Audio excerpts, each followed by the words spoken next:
Subscribe now and press the bell icon. Never miss an update. Hello students, आपका welcome है आपके अपने YouTube channel maths with Harish Gupta में। आज हम डीएलएड सेमेस्टर थर्ड की मैथ्स सब्जेक्ट के बारे में बात करेंगे और मैं आपको बता देता हूं कि इसमें टोटल चैप्टर कितने हैं। नंबर 1 है अनुपात समानुपात, रेशियो प्रोपोर्शन है इसका। सेकंड में है घातांक की अवधारणा, पूर्णांक तथा परिमेय संख्या को धनात्मक आधार पर घातांक रूप में लिखना, मतलब ये इसको हम सर्ट्स एंड इंडाइसिस बोलते हैं। अब आगे आता है आपके में कि सरल एवं चक्रवृद्धि ब्याज की संकल्पना। सरल ब्याज होगा, चक्रवृद्धि मिश्रण होगा, बैंक की जानकारी होगी, बैंक में खाता खोलना तक खातों के प्रकार होंगे। इसमें आगे होगा कि लघु गुणक की जानकारी, घातांक से लघु गुणक ज्ञात करना तथा इसका विलोम। फिर आगे रहे शेयर तथा लाभांश का है, समुच्चय की संकल्पना, लिखने की विधियां, समुच्चय के प्रकार, समुच्चयों का संघ, ये चैप्टर है। फिर है कि चर राशियों का गुणनखंड, दो वर्गों के अंतर के रूप में व्यंजनों का गुणनखंड तथा द्विघातीय त्रिपदीय व्यंजनों का गुणनखंड। ओके, आगे है बीजगणितीय व्यंजकों में एक पदीय तथा द्विपदीय व्यंजकों से भाग रखी है। आगे है नेक्स्ट में है अवर्गीकृत आंकड़ों का माध्य, मीन ऑफ अनग्रुप्ड डेटा। आगे है हमारा आयतन तथा धारिता की संकल्पना तथा इकाइयां एवं घन घनाभ की अवधारणा तथा इनके आयतन एवं संपूर्ण पृष्ठ। आगे लास्ट है वृत्तखंड त्रिज्याखंड की अवधारणा, वृत्तखंड के कोण, वृत्त के चाप द्वारा वृत्त के केंद्र तथा परिधि पर बने कोणों का संबोध एवं इनकी पारस्परिक संबंध, वृत्त की छेदक रेखा तथा स्पर्श बिंदु की अवधारणा, वृत्त पर दिए गए बिंदु से स्पर्श रेखा खींचना। तो मैं आपको ये 1 to 1 बेसिक से हाई लेवल तक मैं आपको कराऊंगा और आपका एक भी क्वेश्चन गलत नहीं होगा। और सबसे अच्छी बात यह है कि जो आप यहाँ पर पढ़ोगे और आपको टेट में भी यही चीजें मिलेंगी। कुछ चीजें एक दो चैप्टर इसमें नहीं आने वाले हैं टेट में, लेकिन आपको ये डीएलएड में सारे पढ़ने पड़ेंगे। तो आज हम सबसे पहले पढ़ते हैं अनुपात समानुपात के बारे में कि ये अनुपात समानुपात क्या होता है। तो सबसे पहले देखते हैं कि अनुपात समानुपात के बारे में, और इसे अगर हम इंग्लिश में बात करें तो अनुपात को बोलते हैं हम रेशियो और इसे बोलते हैं हम proportion. Ratio and proportion. Ratio का मतलब क्या होता है? रेशियो का मतलब रेशियो कैसे लगाते हैं? रेशियो का ये होता है। और प्रोपोर्शन का साइन क्या होता है? प्रोपोर्शन का साइन होता है कि ये 4 पॉइंट हम लगा देते हैं, ये प्रोपोर्शन होता है। इसका मतलब क्या होता है? इसका मतलब होता है डिवाइड होना और इसका मतलब होता है इक्वल होना। जैसे मैं फॉर एग्जांपल मैं बताऊं यहां पर कि जैसे हम लिखते हैं कि A अनुपात B, तो हम इसको लिख सकते हैं A डिवाइड A भाग B लिख सकते हैं और इसको लिख सकते हैं A बटे B। और अगर हमें कहीं पर समानुपात दे रखा हो तो समानुपात, जैसे मैंने कहा कि A ratio B समानुपात C ratio D दे रखा हो, तो इसका मतलब होता है हमारा A रेशियो B। इसका मतलब है कि भाग कर सकते हैं, मतलब A अपॉन B लिख सकते हैं। और जहां भी आपको ये प्रोपोर्शन का मतलब दिखाई दे तो इसका मतलब है कि हम यहाँ पर बराबर लिखेंगे और C अपॉन कितना D करेंगे। तो सबसे पहले समझेंगे कि रेशियो का मतलब होता है भाग और प्रोपोर्शन का मतलब होता है इक्वल, मतलब समानुपात का मतलब होता है इक्वल होना। तो समानुपात का मतलब ये है कि दो आपको अनुपात दे रखे होंगे, एक अनुपात ये दे रखा होगा, एक अनुपात ये दे रखा होगा। तो इन्होंने कहा कि जितना अनुपात ये है उतना ही अनुपात ये होना चाहिए, तो उसको बोलते हैं हम प्रोपोर्शन, मतलब समानुपात बोलते हैं। ठीक है, अब इसमें कैसे कैसे किस टाइप के क्वेश्चंस आते हैं मैं पहले उनका बेसिक मैं बताऊंगा कि पहले इन सब का बेसिक क्या क्या है। आगे हम देखते हैं, जैसे मैंने अभी बताया एग्जाम्पल के थ्रू मैंने भी बताया। तो यहां से हम अगर हमें देखा जाए कि A रेशियो B दे रखा है और प्रोपोर्शन मतलब समानुपात दे रखा है C अनुपात D दे रखा है, तो हम क्या करेंगे? अभी मैंने क्या बताया था आपको कि अनुपात का मतलब क्या होता है? भाग करना होता है। तो मैं इसे लिखूंगा A अनुपात B, A बटे B, और इसका समानुपात का मतलब लिखूंगा बराबर, और C अनुपात D है तो इसका मतलब है कि C बटे D लिखूंगा मैं। जब इक्वल टू बीच में होता है, इधर भी भिन्न होती है, इधर भी भिन्न होती है, मतलब फ्रैक्शन होती है, तो हम क्या करते हैं, क्रॉस मल्टीप्लाई कराते हैं। कभी भी ऐसा हो तो हम वहां पर मल्टीप्लाई कराएंगे। तो ए की मल्टीप्लाई किससे कराएंगे, डी से कराएंगे, और सी की मल्टीप्लाई किससे कराएंगे, बी से कराएंगे। तो A multiply C equal to B multiply D कर सकते हैं। अगर मैं यहां इसी का एक एग्जाम्पल ले लूं तो आपको क्वेश्चन कैसे पूछेगा, आपसे क्वेश्चन पूछेगा कि 2:3 समानुपात 5, या मैं कह सकता हूं इसको यहां पर 4:x। तो x का मान निकालिए, x का मान ज्ञात कीजिए, ये कह सकता है यहां पर। तो आप क्या करोगे, कैसे सॉल्यूशन करोगे आप इसको करोगे कि 2/3 लिखोगे यहां पर, और समानुपात की जगह क्या लिखोगे, बराबर लिखोगे, और 4 क्या लिखोगे, x लिखोगे, और क्या करोगे, इसकी तिरछी गुणा कराओगे, मतलब क्रॉस मल्टीप्लाई बोलते हैं। तो करोगे 2 × x बराबर 3 × 4। तो x बराबर हो जाएगा, जब जो चीज इधर गुणा में है, यहां पे 2 किस में गुणा में दे रखा है, तो इसमें कहा जाएगा भाग में जाएगा, डिवाइड में जाएगा। तो 3 × 4 और अपॉन में 2। तो 2 से डिवाइड करेंगे कितना, 2 आ जाएगा, 2 × 2 = 4 होता है। तो x इक्वल्स टू कितना आ गया, 6 आ गया। ये इस टाइप के क्वेश्चन आपसे पूछे जाएंगे। और शायद ये लास्ट में क्या पूछा गया था आपसे, मैं बता देता हूं कि लास्ट ईयर 2017 में, लास्ट ईयर नहीं 2017 में आपसे क्या क्वेश्चन पूछा गया था, इसी का मैं आपको बता देता हूं। क्वेश्चन आपसे ये पूछा गया था, यदि 16:8 समानुपात 8:x, 8:x, तो x का मान होगा, और इन्होंने ऑप्शन में दे रखे थे, ए ऑप्शन दे रखा था 16, बी ऑप्शन दे रखा था 8, और सी ऑप्शन दे रखा था 4, और डी ऑप्शन दे रखा है 2। अभी मैं आपको एक बात ऊपर अभी समझा दूं यहां से, कि जैसे मुझे इसको सॉल्व करना था तो मैंने पहले ये लिखा, फिर मैंने ये लिखा, तो मैं इसको ना लिखूं तब भी मैं कर सकता हूं। मैं क्या करूंगा, जब भी कभी ऐसा क्वेश्चन आएगा तो आप क्या करोगे, इसकी फर्स्ट की मल्टीप्लाई लास्ट वाले से कराओगे। तो ए की मल्टीप्लाई किससे कराओगे, डी से कराओगे, और बी की मल्टीप्लाई किससे कराओगे, सी से करा दोगे। समझ रहे हो ना। तो ए की मल्टीप्लाई किससे कराई अपने,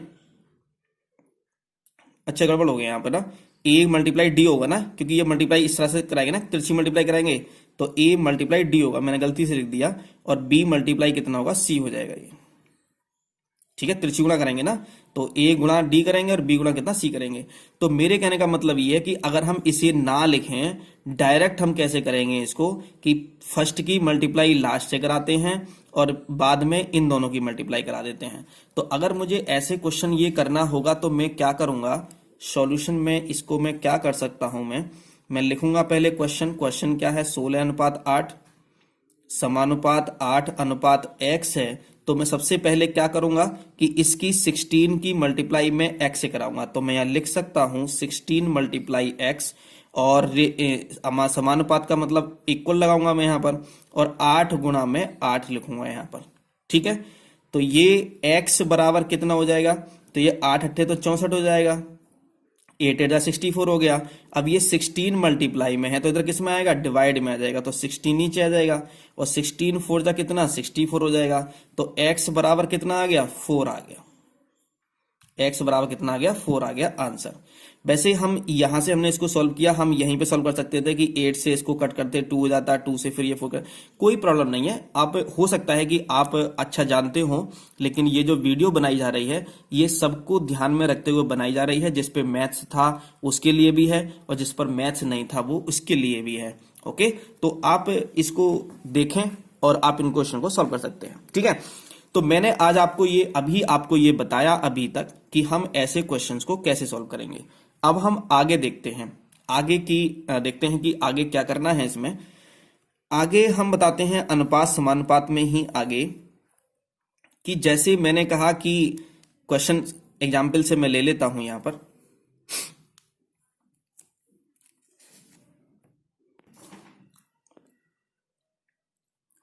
तो अब हम पढ़ लेते हैं कि अनुपात के प्रकार, टाइप्स ऑफ रेशियो। अनुपात के प्रकार, ये होता है, हम लिखेंगे टाइप्स ऑफ रेशियो। नंबर 1 पढ़ते हैं हम, वर्गानुपात।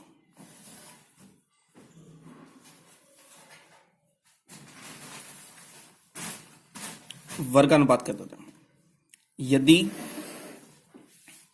m अनुपात n कोई अनुपात है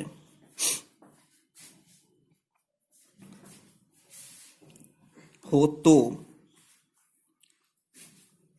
इसका वर्ग अनुपात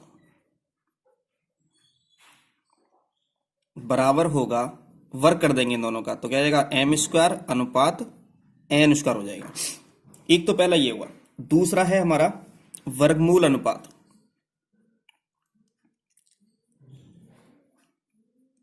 वर्गमूल अनुपात,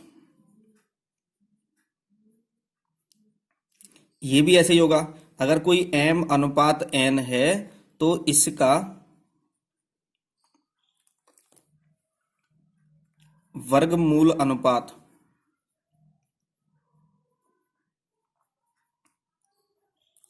बराबर होगा स्क्वायर रूट m, मतलब वर्गमूल m, और अनुपात वर्गमूल n कर देते हैं। तो ये वर्गमूल अनुपात हो गया। अब हम आगे देखते हैं घन अनुपात। तीसरा हम देखते हैं घन अनुपात।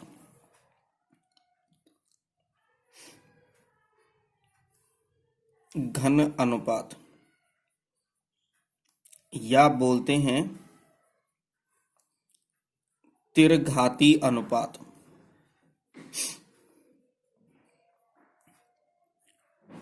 घन अनुपात या त्रिघाती अनुपात, और इसको बोलते हैं ट्रिप्लीकेट रेशियो।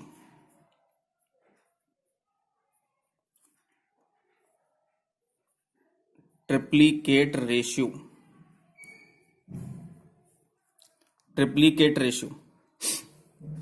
और इसको वर्गानुपात को बोलते हैं, इंग्लिश में बोलते हैं इसको डुप्लीकेट रेशियो। जो बच्चे इंग्लिश मीडियम के हैं, डुप्लीकेट रेशियो। और इसको बोलते हैं वर्ग अनुपात, बोलते हैं सब डुप्लीकेट रेशियो बोलते हैं। घन अनुपात या त्रिघाती अनुपात वही लिखेंगे कि यदि m अनुपात n कोई अनुपात है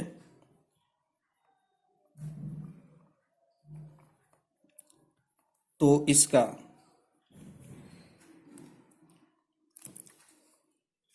घन अनुपात या त्रिघाती अनुपात या त्रिघाती अनुपात बराबर होगा इसका, जैसे m है तो m का क्यूब कर देंगे। जो भी नंबर होगा, जो भी यहां पर नंबर होंगे, उन दोनों क्या करेंगे, क्यूब कर देंगे, तो m क्यूब हो जाएगा और अनुपात n क्यूब हो जाएगा। आगे है फोर्थ, घनमूल अनुपात।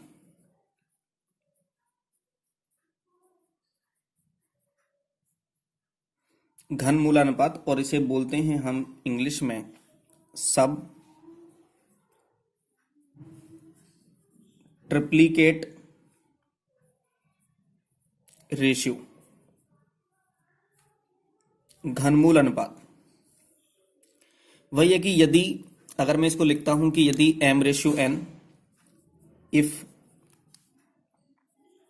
m अनुपात n कोई अनुपात है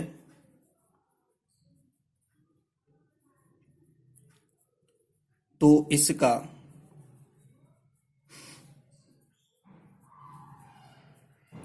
घनमूलानुपात बराबर हो जाएगा, घनमूल लगा देंगे तो घनमूल m हो जाएगा और अनुपात में घनमूल n हो जाएगा। जो दे रखा होगा उस पर जो भी नंबर ये दे रखे होंगे उन पर हम घनमूल लगा देते हैं। पांचवा है हमारा, करते हैं मिश्रित अनुपात। मिश्रित अनुपात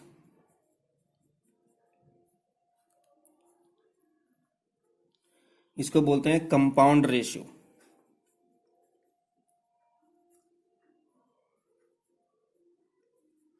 कंपाउंड रेशियो, मिश्रित अनुपात। मिश्रित अनुपात क्या होता है? अगर जैसे कोई अनुपात दे रखा हो, जैसे इफ यदि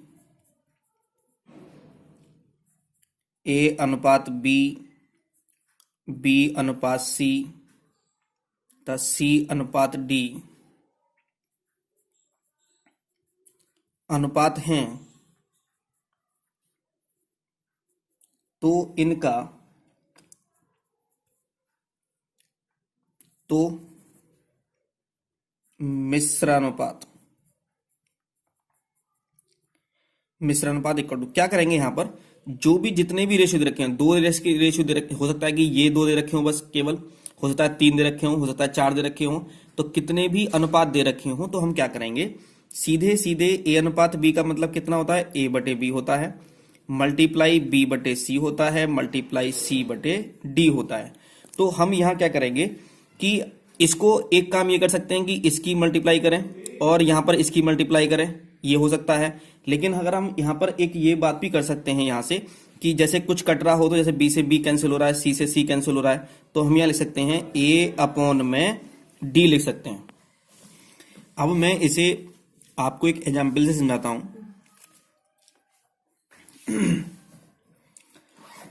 एग्जाम्पल लेते हैं, जैसे 2:3, 5:7, 1:2 का मिश्रित अनुपात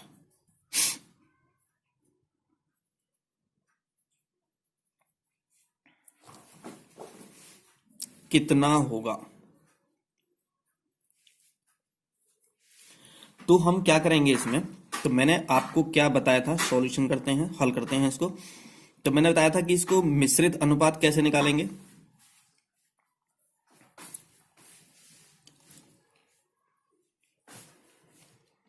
इक्वल टू होगा 2/3 गुणा 5/7 गुणा 1/2। या तो हम देखो, हम सबसे पहले देखते हैं कि कुछ कट तो नहीं रहा है। कट रहा है, जैसे 2 से ये 2 कैंसिल हो जाएगा, मतलब ऊपर कोई भी नंबर नीचे कोई नंबर से कट कर सकते हैं, ठीक है। तो 2 से 2 कैंसिल हो गया। अब कोई नंबर नहीं कट रहा ऊपर से नीचे वाला, तो ऊपर वाले को मल्टीप्लाई करेंगे तो 1 आएगा यहाँ पर, तो ये 1 होगा ना, यही 1 होगा। तो 1 की गुणा 5 से करेंगे तो 5 हो जाएगा, 5 ही कम 5 हो जाएगा। तो ऊपर की जब हमने मल्टीप्लाई की तो कितना 5 आ गया, और नीचे की मल्टीप्लाई करेंगे कितना आएगा 3 7 21, 21 की 1 से करेंगे कितना आएगा 21 आ जाएगा। तो हमारा आंसर आ गया 5:21, ये हमारा आंसर आ गया। अब लास्ट पढ़ते हैं, एक होता है हमारा व्युत्क्रमानुपात 6। व्युत्क्रमानुपात, व्युत्क्रमानुपात रेसिप्रोकल रेशियो, रेसिप्रोकल रेशियो।